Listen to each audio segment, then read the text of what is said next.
Today, we're taking a quick tour of FastComet cPanel, the control center where you manage your website's and hosting features.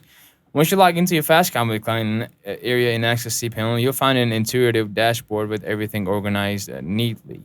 At the top, you have quick access to important tools like File Manager, email accounts, and Backup Wizard. The File Manager lets you upload, edit, and organize your website files without needing an FTP client. It's user friendly and powerful.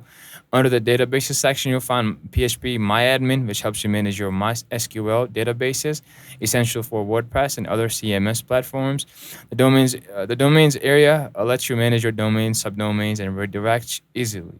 If you want to install apps like WordPress, scroll to the Softaculous apps installer, a one-click installer for hundreds of apps, making setup super fast. Security features are also easy to find, including SSL, TLS, management, and IP blockers.